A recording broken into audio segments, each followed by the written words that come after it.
नमस्कार। धीरेन्द्र पुंडीर ऑफिशियल में आप सभी का एक बार फिर से स्वागत है। ईरान और इजराइल का युद्ध और गहराता जा रहा है। मिडिल ईस्ट में युद्ध की आग शायद सबको अपनी चपेट में ले ले, क्योंकि महाशक्तियों की अब धीरे धीरे आमद हो रही है। ईरान इजराइल के एक दूसरे पर जवाबी हमले तेज हो रहे हैं, साथ ही साथ इनसे नुकसान व्यापक होता जा रहा है और इसमें लड़ाई के ज़्यादा फैलने का खतरा बढ़ रहा है। पूरी दुनिया में अब इसको लेकर अलग अलग प्रतिक्रियाएं भी शुरू हो गई हैं। आज लेकिन जो युद्ध का चौथा दिन है, उस दिन भी हमले होते रहे। ये पहली बार है कि इजराइल की ज़मीन पर इस तरह से विदेशी जो निशाना है वो लग रहा है, क्योंकि इजराइल ने दशकों के अंदर ये शक्ति अर्जित कर ली थी कि वो चाहे दुश्मनों का, खासतौर से मिडिल ईस्ट में अपने दुश्मनों के यहाँ कहीं भी बम गिरा सकता था, उनको नुकसान पहुंचा सकता था, बदले में उनके उस पर जवाबी हमलों को वो नाकाम कर सकता था। उसने अपने आसमान पर एक इस तरह की आयरन शील्ड बना ली थी जो अभी तक अविजित दिख रही थी, चाहे वो हमास के हमले के बाद हुतीज हों या फिर हिजबुल्ला हो, यहाँ तक कि ईरान की तरफ से भी उस वक्त कुछ मिसाइलें जो दागी गई थी और ड्रोन दागे गए थे, उसमें से कुछ ही वो भी एक निर्जन स्थानों पर गिरे थे। तो लग रहा था कि इजराइल जो है इस मध्य पूर्व का महाबली है, जहां तक कोई भी दुश्मन पहुंच नहीं सकता था। और इसने बहुत लंबे समय तक अरब देशों की जो एक उनका कॉन्फिडेंस है वो हिला के रख दिया था, चाहे 1967 का 7 दिन का वार हो या उसके बाद जब भी इसराइल पर अरबों ने अटैक करने की कोशिश की।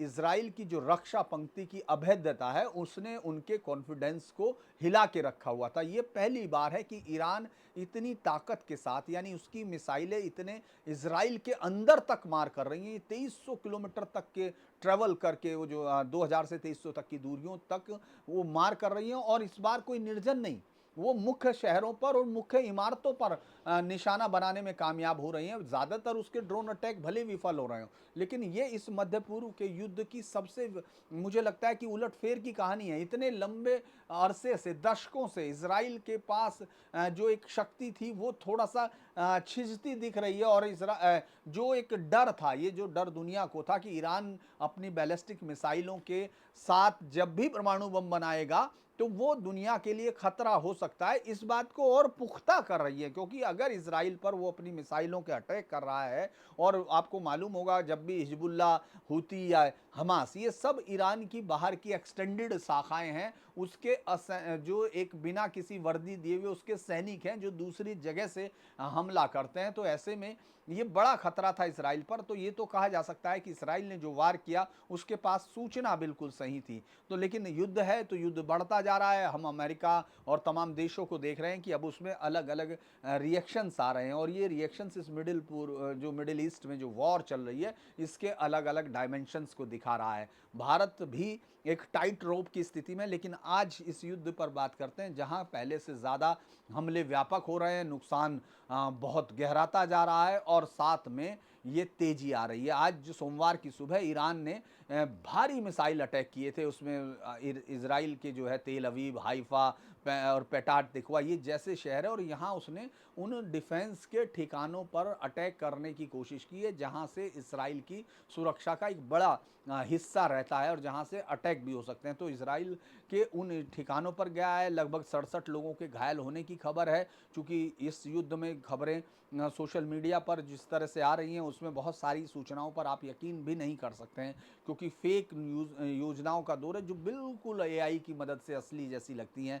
तो लेकिन जो अभी जो रॉयटर्स जैसी या तमाम अलग अलग एजेंसीज हैं उनके मुताबिक 67 लोग घायल हो चुके हैं और कई की हालत गंभीर है। तेल अवीव में 3 नागरिकों की मौत की पुष्टि हुई है। कल भी हम लोग 3 से 7 की बात कर रहे थे, तो ये अलग है।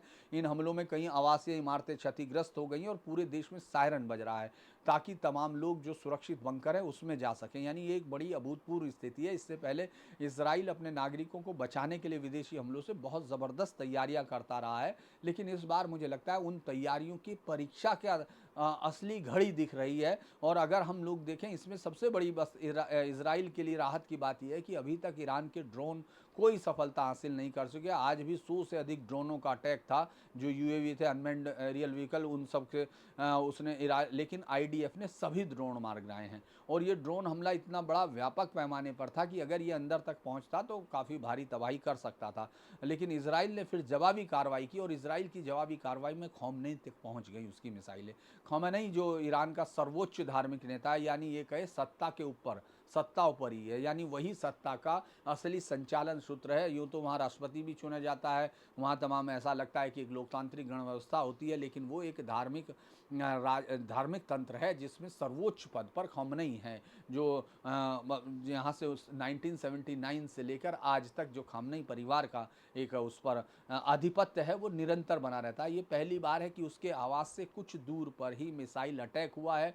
जानकारी जो अलग अलग जो न्यूज एजेंसीज हैं उनके मुताबिक खौमनई को बंकर में रखा गया है अब, और वो बंकर इस तरह के सुरक्षित बनाए गए हैं कि जब तक अमेरिकन, जो आपने देखा होगा बंकर तोड़ने वाले बम्स थे, उससे पहले इस तरह की कोई संभावना नहीं है। इजरायली अटैक में वहाँ के जो आईआरजी का जो खुफिया प्रमुख है वो भी मारा गया है, और कुल मिला के जो मरने वाले वैज्ञानिक हैं उनकी संख्या 14 तक हो चुकी है। ये एक बड़ी युद्ध की तरफ बढ़ती हुई आबादी है। ये हमले ईरानी जो मिसाइल लॉन्च सेंटर हैं, सैन्य लॉजिस्टिक केंद्र हैं, उनको निशाना बनाकर किए गए थे, ऐसा माना जा रहा है।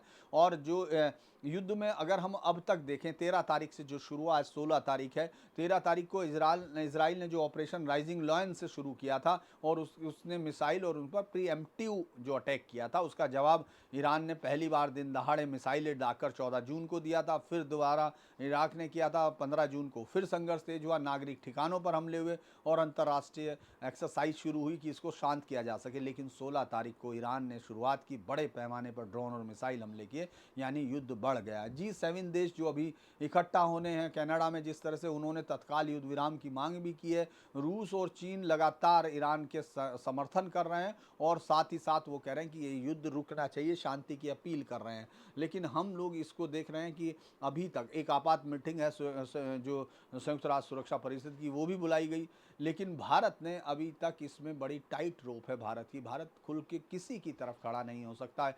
इसराइल के साथ रिश्ते हैं जो सैन्य रिश्ते हैं, और बहुत ही संवेदनशील जानकारियां और सूचनाएं और रक्षा सहयोग दोनों देशों के बीच है। तो ईरान जो है भारत की एक सामरिक एक जवाब देने की नीति का हिस्सा है, जहां चाबहार जैसा जो पोर्ट है उसमें हम पाकिस्तान को जवाब देते हैं, और ईरान के साथ रिश्ते जो अमेरिका जिस तरह का दबाव बनाता है उसका जवाब भी देते हैं। यानी एक इंडिपेंडेंट जो फॉरेन पॉलिसी है उसके साथ हम लोग ईरान के साथ इस तरह के, ईरान के साथ बहुत सारी चीज़ें हो सकती हैं हम लोगों के लिए। उसका बहुत बार रुख ऐसा लगता है कि जैसे अरब लीग में या वो OIC में कई बार उसका कश्मीर को लेकर जो रुख है, लेकिन इसके बावजूद वो भारत के साथ अमूमन कई बार खड़ा हुआ दिखाई देता है। उसके साथ जो लंबे समय से रिश्तों की वो परंपरा है, वो तो ऐतिहासिक और इतिहास में कई बार दर्ज है, वो अलग है, लेकिन एक रिश्ता है जिसमें भारत को फ़ायदा भी होता है। तो लिहाजा भारत दोनों स्थितियों को कंट्रोल करने में, और एक बात ये भी है कि भारत में लगभग 20% आबादी जो है,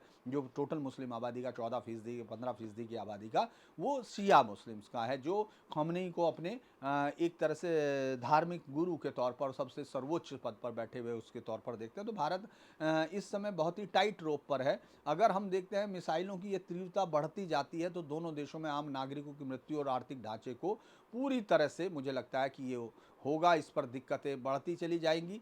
लेकिन इस समय अगर हम इसको पहले से शुरू करते हैं कि किस तरह से ये युद्ध शुरू हुआ, और अब ये युद्ध के बाद जो अगर हम लोग इसके देखते हैं कि किस तरह से इस पूरे युद्ध में एक अलग स्केल पर जाता हुआ दिख रहा है। इसमें पहली बार इसराइल जो है अमेरिका से थोड़ा अलग हटके, हम ट्रंप की भूमिका पर भी बात करेंगे, क्योंकि ट्रंप एक आपने बहुत सारी फिल्में खासतौर से बैटमैन सीरीज देखी होगी, उसमें एक जोकर होता है जिसके जो सबसे ज़्यादा शक्ति में उसके पास है, उसके पास विनाश करना है, लेकिन वो विनाश का भी हो जाता है, विनाशात्मक शक्ति। कई बार मैंने तो उसको फिल्मों के स्टिल्स में देखा है किस तरह से वो करता है। लेकिन अब लगता है कि जिस तरह से ट्रंप की भूमिका दिख रही है, वो इसी तरह उसको ये पता नहीं बहुत सोचे समझे ग्रुप के साथ हैं या अपने आप सोच रहे हैं। जिस तरह से इसमें भी उन्होंने फिर वही बयान दिया जो वो हमेशा से देने की कोशिश करते हैं। उन्होंने कहा कि साहब मैं अमेरिका, वो पाकिस्तान और इंडिया की तरह इसराइल और ईरान में वो कराऊंगा, युद्ध विराम कराऊंगा। तो आपको मालूम है कि इसमें उसकी कितनी भदपिटी, और ये उसका ये झूठ जो है उसको एक ऐसी जगह तक ले आया जहां दोनों देशों के बीच के रिश्तों में भी एक तनाव सा दिखने लगा, भारत और अमेरिका के रिश्तों में, क्योंकि ये एक ऐसी वो थी, एक ऐसी अतिशयोक्ति थी या बढ़कर बोला गया शब्द था जिसको भारत कभी स्वीकार नहीं करता है। तो लिहाजा उसी तरह से ईरान पर, लेकिन इस बार इजराइल, जिसको हमेशा से ये कहा जाता है कि वो अमेरिकन आर्म्स है मिडिल ईस्ट में और वो उसके इशारों पर काम करता है, लेकिन हम ये देखते हैं कि जो मध्य एशिया में शक्ति संतुलन बदल रहा है, जो एक बदलाव जिसकी मैं बात कर रहा हूँ, जो मैप बदल रहा है, उसमें देखें तो इसराइल के साथ जो है ये दिख रहा है कि अब नेतान्याहू अलग अकेले बढ़ने की कोशिश कर रहे हैं। वो इसको अमेरिका के इशारों पर नहीं बल्कि अपने फैसले अपने आप ले रहे हैं। ट्रंप के दबाव को नज़रअंदाज किया। कुछ पुरानी घटनाओं के साथ मैं बता सकता हूं कि डोनाल्ड ट्रंप चाह रहे थे कि ये जो है घटना तब तक ना हो जब तक ईरान के साथ उसकी परमाणु की बातचीत हो ना ले, या 15 जून को जो बातचीत थी ओमान में होनी थी, उस बातचीत को वो कर लेना चाहते थे। इसीलिए उसने प्रेशर डाला हुआ था कि इसराइल ऐसा कोई हमला ना करे जो इस वार्ता को नष्ट कर सके, या 15 की बातचीत के बाद ईरान का रुख देखने के बाद वो इसको गो अहेड देना चाहते थे। लेकिन इसराइल ने ये बात नहीं मानी और उसने 13 तारीख को अपने से इंडिपेंडेंटली, यानी ट्रंप के बिना, उसमें आपने देखा भी होगा कि किस तरह से शुरुआती प्रतिक्रिया अमेरिका की मार्को रूबियो की आई थी कि साहब हमको नहीं, ये अपने आप से किया। वो एक हताशा सी दिखती थी। तो ये एक अलग चीज़ है जो अभी तक नहीं देखी जाती थी। इसके अलावा रोकने में असमर्थ हैं, ये बात होती है, अच्छे संबंध हैं, सब चीज़ें हैं, लेकिन नेतन्याहू को ट्रंप अपने इशारों पर नहीं रख पा रहे हैं, ये सबसे बड़ी चीज़ है। और ट्रंप प्रशासन कुछ घंटे पहले मुझे लगता था कि ईरान के साथ समझौता हो जाएगा। मैं चाहता हूं इसमें कोई व्यवधान ना आए। ये 13 तारीख से पहले ट्रंप का दिया गया बयान था, लेकिन 13 को अटैक के बाद बाकायदा वार्ता भी कैंसिल हो गई, ईरान पीछे हट गया, और जो अमेरिका का जिस तरह का दम्भ था कि मेरी मर्जी से सब होगा, वो भी टूट गया। अमेरिका का इसराइल पर असर कितना है, इसको लेकर अब वहाँ के एक्सपर्ट्स डिबेट करने लगे, यानी उनके बीच में काफ़ी कुछ बंटने लगा है। ट्रंप जनवरी में इसराइल और हमास के बीच में संघर्ष विराम कराने में सफल रहे, लेकिन इसके बदले में नेतन्याहू ने वेस्ट बैंक में जो उनके लोग बसे थे, जिनको पूरी दुनिया और जिस संघर्ष की शुरुआत में पूरे मिडिल ईस्ट में जो लोग अरब देश हैं वो चाहते थे कि वेस्ट बैंक में जो जिसको गाज़ा अपना इलाका कहता है फिलिस्तीन, उसमें से हटाया जाए उन लोगों को। लेकिन बदले में नेतन्याहू ने हमास के साथ जब युद्ध विराम किया था, वहाँ कुछ शर्तों के साथ छूट हासिल कर ली, यानी अमेरिका के एक तरफा युद्ध विराम का जो प्रस्ताव था उसको नहीं, उसमें अपने लिए कुछ हासिल किया। ये एक बड़ी बात थी, वरना इससे पहले अमेरिका के इशारों पर ही सब कुछ होता था।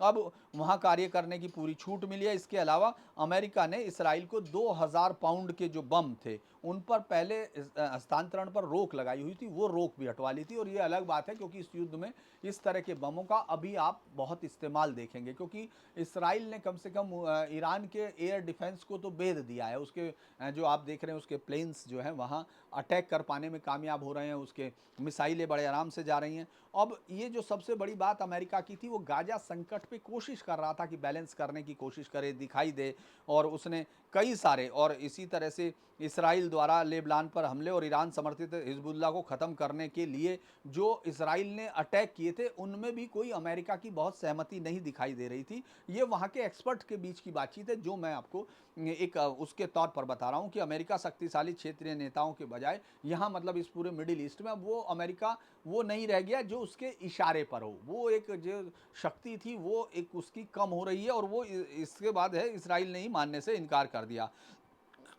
जिस तरह से आपको याद होगा अक्टूबर 2024 में हिजबुल्लाह का जो सर्वोच्च नेता था हसन नसरुल्लाह, उसको मारने से पहले इजराइल ने कोई सूचना अमेरिका को नहीं दी थी। ये बात मानी नहीं जा सकती थी, ये एकदम अलग है। इसके अलावा लेबनान तक हिजबुल्लाह ने जो जब हमले किए तो इजराइल ने दक्षिणी बैरूत पर हमले किए, और उसके बाद हिजबुल्लाह पूरी तरह से ख़त्म हो गया, क्योंकि हिजबुल्लाह की जो ताकत है वो अपने नेताओं के करिश्मे की वजह से, यानी उसके लीडर्स के बारे में ये कहा जाता था कि ये अविजित हैं, ये अजय हैं, इनको कोई मार नहीं सकता। लिहाजा ये बड़ी ताकत उसकी थी, वो ख़त्म होती है, और हिजबुल्लाह का पतन जो है वही ईरान के लिए सबसे बड़ा नुकसान था। अगर हम लोग इस तरह देखें तो पश्चिमी एशिया में अमेरिका का प्रभाव लगातार खत्म होते हुए दिख रहा है।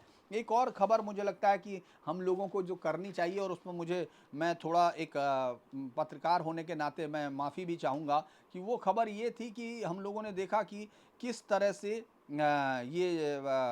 उसको असीम मुनीर को पाकिस्तान के हम लोगों ने ये माना कि उसको बुलाया गया है, उस 250वीं सैन्य परेड में उसको बुलाया गया, लेकिन ऐसा कोई खबर नहीं थी। अमेरिका के व्हाइट हाउस ने इससे पूरा क्लियर इनकार किया। ये बताता है कि इस दौर में सूचनाओं के जो आप उनका प्रूनिंग है, जो उनको छानने की प्रक्रिया है, वो और शार्प होनी चाहिए, क्योंकि ये शुरुआत अमेरिका से थी। क्योंकि जो 14 जून 2025 को 250वीं परेड के मुख्य अतिथि के तौर पर आया था, उसके बाद आपने देखा हो कांग्रेस जैसी पार्टियों ने इसको एक राजनयिक झटका बताया था।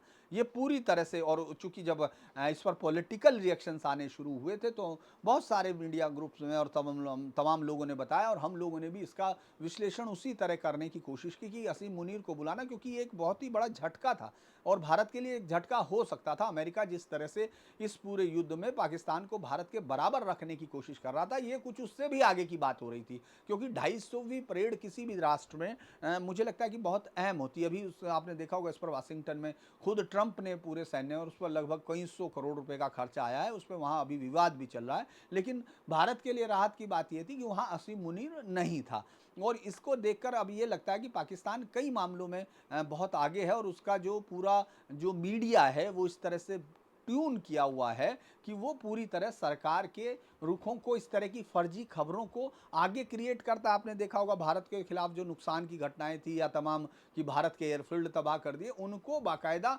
बार बार इस तरह से रिसाइट किया गया था कि वो लोगों को लगने लगी भारत में, उसको लेकर फिर सवाल खड़े हो गए, सरकार पर सवाल करने लगे। तो ये एक बहुत बड़ा उदाहरण है कि असीम मुनीर ने किस तरह से, मतलब किस तरह से उसके लिए मीडिया पूरा पाकिस्तान का एकदम पागल है उसके लिए, और उस तरह से वो झूठी खबरें भी क्रिएट करता है, और फिर हिंदुस्तान में वो किस तरह से रेटिफाई होती चली जाती हैं, एक के बाद एक के बाद एक के बाद उनको करते चले जाते हैं, और फिर विपक्ष से लेकर तमाम लोग उसको सच मानते हैं। हाल ही में मीडिया के जो झूठ खबर फैली थी, व्हाइट हाउस ने इसको एकदम बहुत बड़ा वो माना गया था, और ये जो है मिस इन्फॉर्मेशन की एक बड़ी घटना के तौर पर है। ये बताता है कि किस तरह, क्योंकि उसने सीधे तौर पर कोट किया कि हमने किसी भी फॉरेन डेलीगेशन को आमंत्रित नहीं किया, ये सीधे तौर पर था। और इससे पहले जब ये शुरू हुआ था कि ये छोटी छोटी खबरें आनी शुरू हुई पाकिस्तान के मीडिया में, आपने देखा उनके यूट्यूबर्स ने ये शुरू की कि भाई इस तरह बुलाया गया, और फिर एकदम बड़े लेवल पे वहाँ के न्यूज़ चैनल्स ने इसको फैलाना शुरू कर दिया, और फिर ये अलग अलग उस पर आए। पाकिस्तानी इस तरह शुरुआत हुई थी, पाकिस्तानी अमेरिकी संबंधों में बड़ी छलांग, भारत को नीचा देखना पड़ा, जनरल मुनीर को अमेरिकन सैन्य परेड में बुलाया गया, क्योंकि ये घरेलू दर्शकों के लिए बनाया जा रहा था। पाकिस्तान में सेना की इमेज बहुत ज़बरदस्त तरीके से खराब, ऐसा अब हम लोग कह सकते हैं कि अलग अलग तरीके से, क्योंकि अब इसमें आप देख सकते हैं जो पाकिस्तान में सेना को मुझे लगता है धक्का पहुंचा, लेकिन वहां के मीडिया ने उसको क्रिएट किया। अगर उसमें देखें तो पाकिस्तान भारत ने उसने कहा कि this is fake, no foreign media military leaders were invited, ये क्लियर कट पे व्हाइट हाउस का कोट था, और इसी के बाद ये खत्म हुआ सारी चीज़। मुझे लगता है कि इस पर अब आइंदा बहुत ज़्यादा देखने की ज़रूरत है कि अमेरिका में, मतलब ख़ासतौर से पाकिस्तान में इतनी बड़ी ताकत है कि वो एक झूठ को सच में बदल सकता है। ये एक बड़ी चीज़ मुझे लगता है कि वो है। एक हम लोग आगे खबरों पर बात करना चाह रहे हैं, तो एक तो पहली बात ये है कि भारत में किस तरह से जान सस्ती हो चुकी है। अब कल केदारनाथ में हमने पर्यटकों को देखा, इससे पहले अलग अलग जगह पर हम लोग ये देख रहे हैं कि किस तरह से हादसे हो रहे हैं, और उन हादसों का कोई भी कोई जवाबदेही नहीं होती, कोई नहीं, कहीं वापस जाता वाहन मार रहा है, कहीं पर्यटक पुल पे जा रहे हैं तो पुल बह रहा है, कहीं जिप लाइन खुल जा रही है, हजारों लोग, क्योंकि इस समय हम देख रहे हैं अलग अलग जगह पर पर्यटकों के जामों में फंसने की खबर है। पर्यटक पूरी तरह से कहीं उनके साथ जो ओवर रेटेड है वो सब चार्ज हो रहे हैं, ओवर प्राइसिंग है कंटिन्यू, एक पूरा इस देश में अंदर तक ये लगता है कि जैसे एक सिस्टम है वो नकारा हो गया हो। यहाँ किसी सरकार की बात नहीं, बहुत सारे लोग इसको कहेंगे कि शायद मैं सरकार के लिए कह रहा हूँ, नहीं, ये एक पूरे सिस्टम के नकारा और एक तरह से इम्यून हो जाने की घटना है, जो ये मानता है कि भारतीयों की जानें एक कौड़ियों की मोल बिक सकती हैं और उनका कोई मतलब नहीं होता। ये आप अपने शहर में गौर कर सकते हैं, दूसरों में गौर कर सकते हैं, और सिर्फ एक ही छोटी सी घटना से मैं इसको वो कर सकता हूँ कि जैसे 12 साल में 7 हेलीकॉप्टर हादसे हुए हैं वहाँ, केदारनाथ में 44 लोग मारे जा चुके, लेकिन जो रिपोर्टें हैं वो कोई पब्लिक नहीं होती। डीजीसीए ने कह दिया हाँ जांच हो गई। जो भी मुख्यमंत्री था उसने एक काम बड़ी शिद्दत से किया कि तुरंत वो घटना की जांच के आदेश दे देता है। मृतकों के प्रति उसको बहुत सहानुभूति होती है और वो आगे ऐसी घटनाएं ना होने दे, इसके लिए पूरा प्रयास करने की जो है वो कोशिश करता है ना, ये कहते हैं। और ये फिर घटनाएं होती जाती हैं, क्योंकि जनरली कोई भी आपने वहाँ कोई जो मेला अधिकारी होते हैं या यात्रा के लिए जो अधिकारी बनाए गए होते हैं, उनमें से किसी की बर्खास्तगी तो मुझे लगता है कि इस देश के लिए एक ऐसा शब्द है कि आप सिपाही को भी जो जो गैर कानूनी मर्डरों में शामिल होते हैं, जिनके हथियार किराए पर जाते हैं, ये हमारे समय में बहुत होता है जब हम लोग इस तरह की क्राइम की मैं खबरें कवर किया करता था, क्राइम कवर करता था आज तक में, और उसमें तो इस तरह के बहुत उदाहरण थे सैकड़ों, जिस तरह की पुलिस वाले किस तरह से गैर कानूनी गतिविधियों में इन्वॉल्व हैं और बड़े खतरनाक उसमें। यहाँ तक कि जो यूपी के, उत्तर प्रदेश के बड़े बड़े डॉन होते थे, वो यहाँ के बड़ी सहजता से गिरफ्तार हो जाया करते थे, और इसमें साफ होता था कि ये किस लिए गिरफ्तार हुए। ये इसलिए गिरफ्तार होते थे क्योंकि ये पैसा देते थे। उस वक्त एक बहुत ही बागपत का एक राजपाल नाई बहुत बड़ा शूटर हुआ करता था, जो शार्प शूटर हुआ करता था, वो आराम से यहाँ आया और यहाँ क्राइम ब्रांच की टीम ने उसको अरेस्ट किया। उस वक्त शायद डीसीपी थे क्राइम के, उन्होंने, मुझे उनका नाम एग्जैक्ट याद नहीं आ रहा है, उन्होंने इसकी जांच की भी की थी। उसके बाद यूपी के बड़े से बड़े डॉन आप देखते होंगे यूपी में, यूपी से निकल के जहां उनके पास इतने बड़े हथियारों के जखीरे होते हैं, वो दिल्ली में आके गाय की तरह, जो जैसे सीधी सादी गाय होती है, इस तरह से जाके पुलिस उनको पकड़ लेती थी। दिल्ली की पुलिस, वो मुझे लगता है सुपरमैन की छवि वाली थी। इस पर बहुत हुआ। उसी तरह से मैं इसलिए कह रहा हूँ कि कभी उनके खिलाफ कार्रवाई नहीं होती थी। ऐसे ही मैं इन 12 हादसों की बात आपको बता रहा हूँ। हालांकि खबर तो और बड़ी मेरा इरादा था, लेकिन हम लोगों का पहला वो लंबा हुआ खबर का, इसलिए केदारनाथ क्षेत्र में जून 13 से अब तक, यानी सिर्फ जून 2013, जिसमें उस बड़ी त्रासदी की बात, जिसमें मैंने आपको कहा था कि हम लोगों ने खुद अपनी आंखों से लाशों को किस तरह गिरते देखा, जब पहुंचे लोगों के साथ कोई मदद नहीं थी, उसमें भी कोई बड़ी कार्रवाई नहीं हुई। आपको मालूम है कि मैं बड़ा हैरान था कि अभी भी 5000 के करीब लापता लोग हैं, 5000 4000 कुछ के करीब मृत्यु हुई थी। तो ये लगभग 11-12 हजार करोड़, 11-12 हजार तो सरकार की तरफ से है। बाकी तो रामबाड़ा जैसी जगहों में कोई संख्या नहीं गिनी गई उन साधुओं के जिनके कोई थे नहीं, या उन यात्रियों के जिनके परिवार में पूरे के पूरे परिवार आ गए थे, या उनका कोई नहीं था, उनका कभी कोई पता नहीं चला। और उनके लिए कोई बड़ी घटना नहीं हुई, क्योंकि वो लोग एक तो स्थानीय नहीं थे, मैं बहुत कड़वे शब्दों का इस्तेमाल कर रहा हूँ, तो इसलिए वहाँ की राजनीति में बहुत फर्क नहीं पड़ रहा था, बस पैसा आना था। और बहुत सारे राज्यों के लिए बाहर के जो यात्री हैं उनको लगता है कि ये पैसे से ज़्यादा कुछ नहीं, चलते फिरते नोट हैं, ये अगर चले गए तो दूसरे आएंगे, एक झटका उतना सेटबैक हो सकता है। क्योंकि आपको एक बड़ा जो बदलाव होना चाहिए था वो तो कहीं दिखाई नहीं दिया। ये 2013 से मैं हादसे, क्योंकि मैं उसका खुद का गवाह हूँ, मैं जो भी आपसे बातें कर रहा हूँ मैं पढ़ के नहीं बोल रहा था कि भाई पढ़ के, हम लोग नोट्स जरूर बनाते हैं, लेकिन हम लोग जब रिपोर्टर वहाँ शामिल होता है खुद, यही अंतर है रिपोर्टर के होने में और स्टूडियो में बैठ के बोलने में, कि मैं वहाँ खुद उसी जिस दिन ये घटना हुई, इसके बाद जैसे ही सुषमा का ट्वीट आया था, उसी के तुरंत बाद मैं बल्कि एक पर्सनल मैं एक उसमें था, मेरे पिता बहुत ही ज़्यादा गंभीर उनके बीमार थे और मैं उनको दिखा रहा था। ये शायद 16 जून की या 17 की बात है, एग्जैक्ट मुझे अभी, चूँकि ऐसे ही बात करता हूँ आपके साथ, और एम्स में उनको एडमिट करा रहा था। और उसी के बाद फ़ोन आया कि इतनी बड़ी घटना हो गई है। एज ए रिपोर्टर, चूँकि मेरा यही एक्सपर्टाइज़ था इस तरह के हादसों में और उन तमाम प्राकृतिक आपदाओं में लंबे समय से, तो मुझे वहाँ भेजा गया और मुझे वहाँ से, मैं सीधा हॉस्पिटल से सिर्फ गाड़ी में बैठ लिया, उन्हीं कपड़ों के साथ हम लोग निकल गए। और उसके बाद की रिपोर्टिंग कभी भी आप जाके देख सकते हैं, नहीं तो मेरे फेसबुक पर उसको आप देखेंगे। तो मैं उस वक्त से गौरीकुंड से अब तक 7 हेलीकॉप्टर हादसे हो चुके हैं। गौरीकुंड से केदारनाथ धाम की 16 किलोमीटर की सकरी घाटी, 3 तरफ ऊंची पहाड़ी, इसको वो केदार वो भी बोलते हैं, एयर वेव कुछ एक वर्ड होता है, केदार वैली जो है, तो उसमें इसके अंदर जब जाते हैं तो हेलीकॉप्टर संचालन हमेशा संवेदनशील रहता है। जितने बड़े हेलीकॉप्टर हादसे हुए उनमें प्रमुख मौसम खराब ही रहा है, और मौसम की पुख्ता जानकारी के लिए आज तक कोई भी वहाँ वार्निंग सिस्टम नहीं है, और तमाम दावों के बावजूद भी वेदर वार्निंग सिस्टम नहीं है। और इस तरह के हादसे हो रहे हैं। कुछ हादसे मैं आपको बता देता हूँ। 21 जून 2013 को जंगल चट्टी में पहाड़ी से, ये आपको अभी भी दिखाई दे सकता है अगर वो हेलीकॉप्टर सटाया नहीं होगा। मुझे 2018-19 तक का याद है कि वो कॉर्नर पर पड़ा हुआ था, उधर से जब हम लोग ये नया पैरेलल मार्ग बनाया था उससे वो दिखाई देता था पड़ा हुआ। इसी तरह 24 जून को केदारनाथ से गुप्तकाशी लौट रहे हेलीकॉप्टर के क्रैश होने से पायलट और इंजीनियर की मौत हो गई थी। 25 जून को गौरीकुंड की पहाड़ियों पर सेना एएमआई का 17 हेलीकॉप्टर टकरा के क्रैश हो गया था, जिसमें 20 सैन्य अधिकारी व जवान बलिदान हुए थे। 18 अक्टूबर 2022 को गुप्तकाशी की पहाड़ी से टकराकर एक हेलीकॉप्टर क्रैश हुआ, जिसमें पायलट सहित 7 की मौत हुई।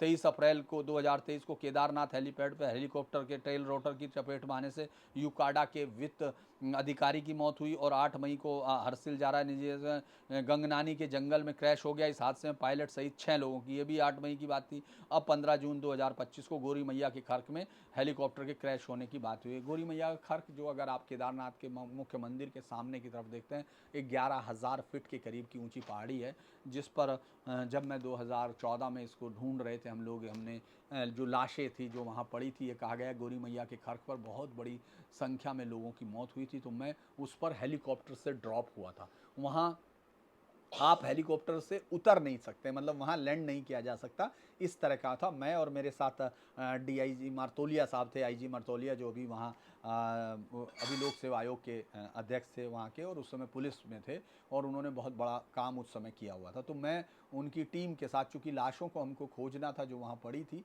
तो ऊपर से ड्रॉप हुए थे। वो इतना ज़्यादा टफ टेरेन है कि वहाँ आसानी से कोई चीज़ बचने की उम्मीद नहीं की जा सकती, और वहाँ बहुत बड़ी संख्या में लोगों के मारे जाने की खबर आई थी।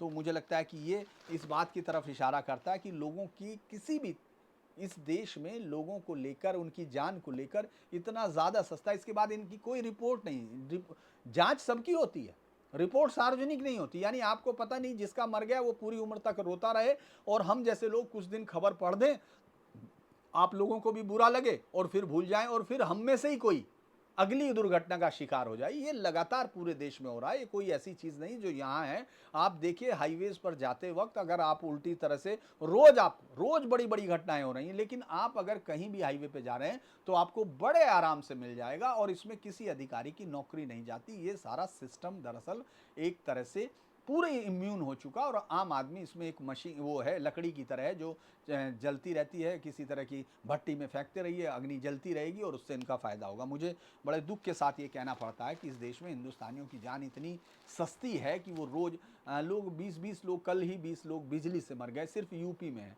और ये लगातार बढ़ता जा रहा है। हालांकि सरकार कभी कभी दिखती है कि आपको आपके व्हाट्सएप पर मैसेज आ रहे हैं, लेकिन एक बच्चों को, जो स्कूल में बच्चे होते हैं, उनकी क्लासेस में इस तरह की कोई तैयारी आपको नहीं दिखाई देती। खैर, अब हम लोग अगली खबर की तरफ चलते हैं। खबरें तो बहुत सारी हैं आज। शनि सिंगणापुर मंदिर ट्रस्ट ने, आपने ये खबर पढ़ ली होगी, सुनी भी होगी, 114 मुस्लिम समेत 167 कर्मचारियों को हटाया। दरअसल इस पर बहुत सारी डिबेट अभी होंगी, हो सकता है ये अदालत में भी जाए, लेकिन मेरा सिर्फ एक ही सवाल था कि ये जो लोग यहाँ काम कर रहे थे, सब तरफ कर रहे थे, शनि सिंगणापुर मंदिर वो है जिसके लिए 2016 में हाई कोर्ट ने एक आदेश दिया था। मुंबई हाई कोर्ट के आदेश के बाद फिर सुप्रीम कोर्ट तक भी बातें आई उसमें, कि साहब वो जो है उसके गर्भगृह में महिलाएं नहीं जा सकती थी। हिंदू हजारों जो भी जितने सालों से पूजने, हालांकि लोग तो हजारों साल की परंपरा करते हैं, तो लेकिन मेरा ये कहना था कि जितने भी साल की वो परंपरा थी उस पर कोर्ट ने आदेश दिया, और वहाँ लोगों ने जाना, वहाँ महिलाएं गई, उस पर बहुत बड़ा विरोध वो हुआ, और एक देसाई नाम से, मैं उनका पूरा नाम भूल रहा हूँ, वो पूरी तरह से वहाँ उस पर ये बहुत बड़ा विवाद हुआ।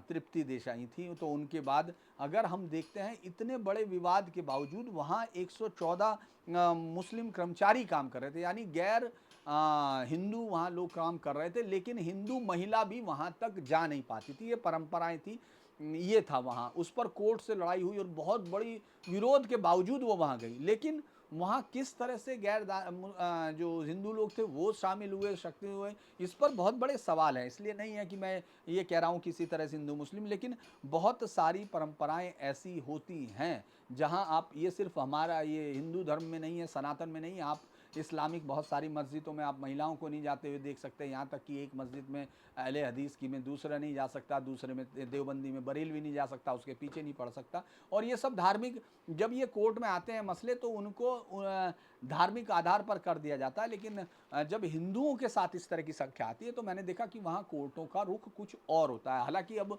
इस तरह का ये जो विरोध के बाद हटाया गया, इसमें 167 है जिसमें से 114 मुस्लिम है, यानी बाकी को भी हटाया गया और ये कहा अनुशासनहीनता और तमाम चीज़ें हैं। लेकिन मुझे लगता है कि ये बहुत ऐसे मसले थे जो तुष्टीकरण और उसकी तरफ इशारा करते थे, दो तरफ थे। तो एक ये बड़ा इशू है, मुझे लगता है ये कोर्ट में आएगा तब अब इस पर और डिबेट हो सकेंगी, ये है। इसके अलावा अगर हम लोग बात करते हैं तो आज एक बड़ी मुझे लग रहा था कि जिस पर बात करने का मेरा मन था कि किस तरह से अब वो जो हैं अपने लालू यादव जो हैं वो अब अध्यक्ष बनाए जा रहे हैं, उनको अध्यक्ष बनाया जा रहा है। वो ये ऐसी खबरें हैं, अभी उस पर कोई पुष्टि नहीं हुई क्योंकि मणिलाल मंगल को उन्होंने बताया है कि वो अध्यक्ष बन रहे हैं। लेकिन ये जो सबसे बड़ी बात ये है कि जो व्यक्ति एक चुनाव नहीं लड़ सकता है, यानी उसके खिलाफ भ्रष्टाचार का मुकदमा प्रूव हुआ और भ्रष्टाचार का मुकदमा प्रूव होने के बाद उसको जो है सज़ा हुई, 2013 में चारा घोटाले में 5 साल की सज़ा हुई और उनको अयोग्य घोषित कर दिया गया संसद सदस्यता से।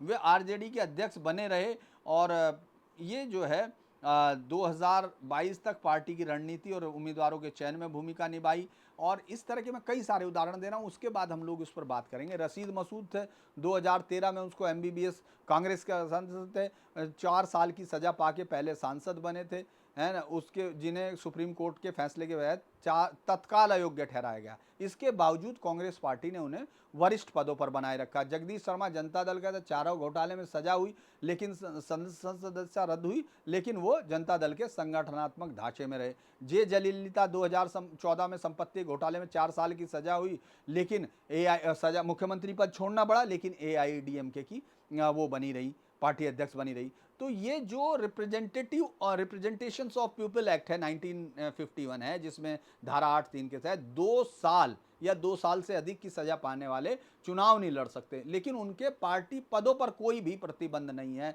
2023 में अफजल अंसारी को 4 साल की सजा होगी, लेकिन ये बीएसपी का, और लेकिन उनको जो है लोकसभा से अयोग्य हुए, लेकिन पार्टी के राष्ट्रीय उपाध्यक्ष बने रहे।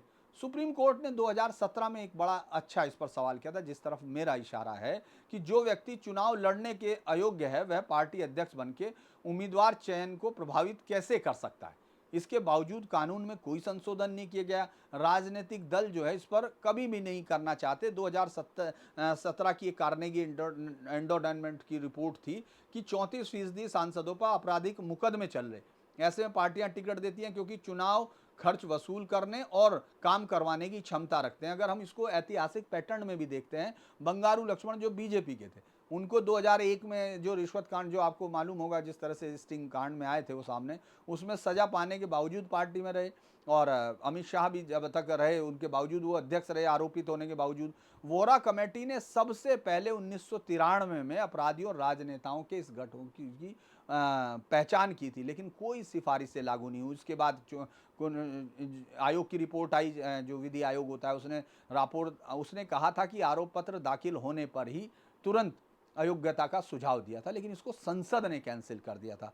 2013 में आपको याद होगा राहुल गांधी ने एक अध्यादेश फाड़ दिया था, वो मनमोहन सिंह सरकार ने कोशिश की थी, उसमें लालू यादव के लिए बेसिकली वो आया था, ये माना जाता है, क्योंकि उन्होंने सजा याफ्ता नेताओं को बचाने के लिए एक अध्यादेश ऑर्डिनेंस लाए थे, जिसको राहुल गांधी ने बकवास कह के फाड़ दिया था। अगर हम देखें तो वो अभी 2024 में इरफान सोलंकी को यूपी में एसपी में 7 साल की सजा है, लेकिन पार्टी के संगठन में वो आज भी कार्यरत है। धनंजय सिंह पार्टी में रहे।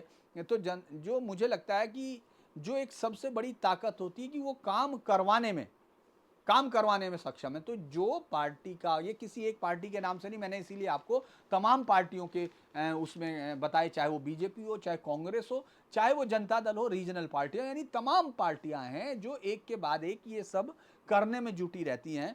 और इससे लगता है कि जो चुनाव आयोग के सुधार हैं वो एक तरह से सिर्फ आंखों पे वाइट वॉश दिखाई देते हैं, क्योंकि इसका कोई अर्थ नहीं। जिस आदमी के साथ जिसको सजा हो चुकी हो करप्शन में, वो खुद चुनाव नहीं लड़ सकते हैं, लेकिन वो पार्टी को चुनाव लड़वा सकते हैं। तो इससे क्या मैसेज जाता है कि सिर्फ आपने एक आदमी रोका, वो अपनी पत्नी, वो अपने भतीजे, वो अपने बेटे या अपने किसी गुर्गे को चुनाव में खड़ा करके जीत सकता है, तो वो किसके आदेश मानेंगे? तो यानी ये कोई एक जो एक झूठा स्मोक स्क्रीन क्रिएट कर देना है, वो मुझे लगता है। इसीलिए ये जब फैसला आया तो मुझे लगा कि इस पर ज़रूर बात होनी चाहिए कि आखिर ये कब तक जाएगी, ये कहानी कब तक जाएगी, लोकतंत्र के झूठे सुधारों के नाम पर लोग कब तक ठगे जाते रहेंगे। क्योंकि जो भी आदमी, चाहे वो कोई भी पार्टी का हो, अगर वो कोई क्रिमिनल ठहरा दिया गया है तो उसके बाद तो उसका किसी पार्टी के आदमी के साथ होना उस पार्टी की सदस्यता के कैंसिल होने का आधार भी होना चाहिए, क्योंकि ये तो करप्ट प्रैक्टिस होती है। तो चुनाव को प्रभावित करने की ताकत है। इसी तरह से ये जो करप्शंस है, ये कंटिन्यू आज तक वीड आउट नहीं होता। यानी हर बार हम लोग सोचते हैं कि क्यों अभी भी पार्टियां टिकट देती हैं, क्यों अभी भी आपने देखा होगा बाहुबली टिकट ले लेते हैं, क्योंकि उनके मुकदमे लंबे समय तक पड़े हैं। तो पहले तो मुकदमे के फैसले नहीं होने, उस पर उन्होंने एमपी एमएलए कोर्ट बनाई गई कि फास्ट ट्रैक में हो, लेकिन उसमें फैसले पड़े रहने लगे। और उसके बाद हो गया तो उसके बाद वो अध्यक्ष बन सकता है, उपाध्यक्ष बन सकता है और अपनी मर्जी से अपने बेटे बेटी पोते पोती किसी को भी टिकट दिला सकता है। तो इतिहास से साबित होता है कि कानूनी खामियां और राजनीतिक इच्छा शक्ति की कमी जो है, भारतीय लोकतंत्र आज भी अपराधी राजनेताओं के दुष्चक्र से मुक्त नहीं हो पा रहा। मुझे इसको कहना चाहिए कि भारतीय जो सुप्रीम कोर्ट ने 2013 में लिली थॉमस बनाम भारत सरकार में स्पष्ट किया था कि दोषी ठहराए जाने के बाद तुरंत सदस्यता रद्द हो जाएगी, लेकिन पार्टी पदाधिकारियों पर कोई रोक नहीं थी। तो ये चुनाव आयोग की गाइडलाइन भी पार्टी पदाधिकारियों के सजा याफ्ता होने पर कोई रोक नहीं लगाती है। पॉलिटिकल पार्टीज भी इस पे जो रेगुलेशन बिल को दूर रखती हैं, जैसे कई बिल आए जिसमें सजा याफ्ता लोगों को पार्टी पदों से दूर रखने की बात की गई, लेकिन ये कभी कानून नहीं बन पाए। तो इसीलिए जब कोई पार्टी अध्यक्ष बनता है इस तरह का आदमी जो सजा याफ्ता हो, तो अप्रत्यक्ष तौर से पूरा उम्मीदवार चयन, चुनावी रणनीति और नीति निर्धारण में उसी का फैसला चलता है और उसी को सजा हुई थी। तो आप इसको देख सकते हैं, क्रिमिनलाइजेशन ऑफ पॉलिटिक्स के बढ़ने का निशाना। ये सिर्फ दिखाने की बात है, इसके अलावा मुझे नहीं लगता कि इसमें इससे ज़्यादा कुछ हो सकता हो। आखिर में एक छोटी सी खबर पर, हालांकि वो बड़े विस्तृत उसको मांगती है कि मैं उस पर विस्तृत तौर पर बात करता, लेकिन मुझे लगता है कि उस पर छोटे ही तौर पर बात कर सकते हैं। अभी समय ज़्यादा हो रहा है। व्यासपीठ से मोरारी बापू ने संत समाज से माफ़ी मांगी। दरअसल मोरारी बापू एक हिंदू समाज के बीच में एक ऐसे संत हैं जिसकी टिप्पणियां हमेशा से अक्सर विवादों में जन्म देती हैं। बहुत ज़्यादा विवाद उनके उसकर होता है। ख़ासतौर से वो अपने आप को गंगा जमनी तहजीब का एक मुख्य नायक मान रहे हैं। कई सारे लोगों को ये भ्रम हुआ है और मुझे कई बार ये शक होता है कि कभी भी हिंदू समाज के लिए मुस्लिम्स की तरह मुस्लिम्स के अतिवादी, यानी जो मुस्लिम्स का कट्टरवादी चेहरा है या उनका जो कट्टरवादी आइडिया है, उससे ज़्यादा नुकसान इस तरह के लोगों ने पहुंचाया है जिन लोगों के पास इस्लामिक टेक्स्ट की कोई समझ, कोई पकड़, कोई वो नहीं थी और वो एक झूठी कहानी गढ़ने में तैयार हुए। वो दरअसल अपने आप को एक सर्वमान्य बनाने के चक्कर में इस्लाम की भी झूठी व्याख्या करके, सही मायने में तो वो इस्लाम का भी नुकसान करते हैं, क्योंकि सच अगर आप करते हैं तो दोनों धर्मों के सच के बाद ही कोई रिकन्सिलेशन का रास्ता निकलता है। यानी अगर मैं ये कह दूं कि मेरे घर के सामने पानी पड़ा हुआ है लेकिन मैं कहूँ नहीं सूखा है, तो शायद कभी कोई उसको सुखाने की या उस पर कोई नाली बनाने की या उस पर सड़क बनाने की कोई बात करेगा, क्योंकि मुझे तो उससे कोई परेशानी नहीं है। तो वही हालत आपको मुरारी बापू की है। मुरारी बापू इस पूरे मामले में कई बार इस तरह की टिप्पणियां कर चुके हैं जो बहुत हिंदू समाज के बहुत सारे लोगों को वो चुभी हैं, लेकिन इस समय जो है उस पर बात करते हैं। उसके बाद उनकी दूसरी व्यासपीठ में दरअसल अब ये सारी कहानी हुई है कि सूतक में, यानी इनकी पत्नी की वो मृत्यु हुई थी, उसके बाद वो सूतक के समय में जो हिंदू समाज के अंदर होता है, जो एक निश्चित दिनों का होता है, अलग अलग समाज में अलग अलग उसकी मान्यता है, कितने दिन, 13 दिन या अलग अलग। तो वो इस दौरान बाबा विश्वनाथ के दर्शन करने आए, क्योंकि कहा जाता है हिंदू समाज में कि उसमें उस दौरान आप धार्मिक कार्य नहीं करते हैं, मंदिर और उसमें नहीं जाते हैं। और इसमें काशी विश्वनाथ के दर्शन करने का विरोध होने के बाद अब कल चूंकि इस पर बड़ा विवाद हुआ था, परसों से शुरू हुआ था, वो वहाँ बाकायदा रुद्राक्ष कन्वेंशन सेंटर में व्यासपीठ से, यानी जो व्यासपीठ उसको कहा जाता है जब कोई कथावाचक कथा सुनाते हैं, जो इस तरह के, मुरारी बाबू बेसिकली एक कथावाचक हैं, तो वो कथा सुनाते हैं, तो जिस पीठ पर बैठते हैं, जिसको बैठते हैं, उसको व्यासपीठ कहा जाता है, जो सबसे ज़्यादा वो मानी जाती है, धार्मिक तौर पर सबसे पवित्र सीट मानी जाती है। तो वो व्यासपीठ से उन्होंने कहा है, चूंकि उनका विरोध हुआ, वो वहाँ बाकायदा मंदिर दर्शन भी करके आए और उसके बाद उन्होंने इसी उसमें कथा सुनानी शुरू कर दी। तो उस पर उन्होंने, जब तमाम जो हिंदू धर्माचार्य हैं, क्योंकि काशी में ये बड़ी संख्या भी है और उस पर बहुत मसले भी होते हैं, तो उन्होंने कहा कि ये एक धर्म विरोधी कार्य है, और अगर वो वैष्णव में है तो इसमें वैष्णव धर्म के अंदर भी ये नहीं होता। इस पर एक दो जो अध्यक्ष हैं पीठों के और शंकराचार्य पीठ के बहुत अहम लोग हैं, उन्होंने भी इस पर टिप्पणी की थी। लेकिन उन्होंने कहा कि मुरारी बापू ने संत समाज से माफ़ी तो मांगी, लेकिन किन शब्दों से, कि अग्नि में ज़्यादा लकड़ी डालने से भड़कती आग मैं भी खुलासा कर सकता हूँ। यानी एक थ्रेटनिंग वे में उन्होंने कहा कि आप जो ये कह रहे हैं, मैं आपके खिलाफ भी खुलासा कर सकता हूँ।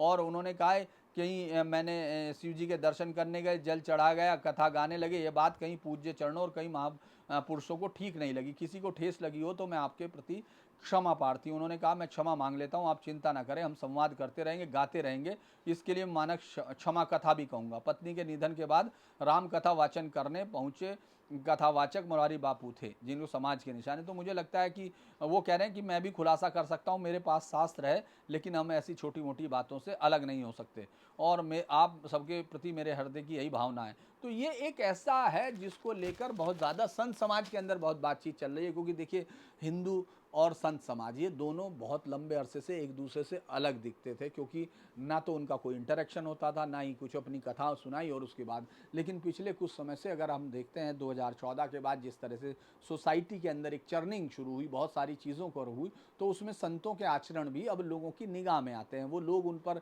टीका टिप्पणी करते हैं और उनसे उम्मीद करते हैं कि वो शास्त्र सम्मत आचरण करें, जिससे समाज को एक दिशा मिल सके। ये लोगों की एक अब नई अवधारणा है जो वो चाहते हैं कि इस तरह हो। और मुरारी बापू का जो बयान है, खासतौर से एक उन्होंने कहा था कि मैं इस जन्म में करबला के दर्शन करना चाहता हूँ, ये करना चाहता हूँ। उनको ना तो ये मालूम होगा कि करबला की आखिर लड़ाई क्या है, करबला की लड़ाई से यहाँ का कोई रिश्ता हिंदुस्तान का क्या है। ये अलग बात है कि यहाँ बहुत सारे इस्लामिक अनुयायी, खासतौर से शिया अनुयायी उसको मनाते हैं, मुहर्रम भी देखते हैं, लेकिन यहाँ से कौन लोग करबला के साथ कोई रिश्ता उनका सीधा है कि नहीं है, वहाँ की उस लड़ाई के बारे में मुझे नहीं लगता कि मुरारी बापू से कोई 10 मिनट भी अगर कोई बात कर लेगा तो मुरारी बापू 10 सेकंड तक का भी जवाब नहीं दे पाएंगे। और ख़ासतौर से जो इस्लामिक जानकार होगा वो उनसे अगर पूछ ले कि करबला की लड़ाई से वो समझते क्या हैं, क्या ये वो तथ्य है जिसको गाया जाता है, या इतिहास में उस तथ्य की क्या भूमिका है, वो क्यों गए थे, किस तरह का विद्रोह था और वो क्या कहानी थी, अगर उस पर उनसे 10 मिनट भी बात की जाएगी तो मुझे लगता है वो 2 मिनट भी जवाब नहीं दे सकते।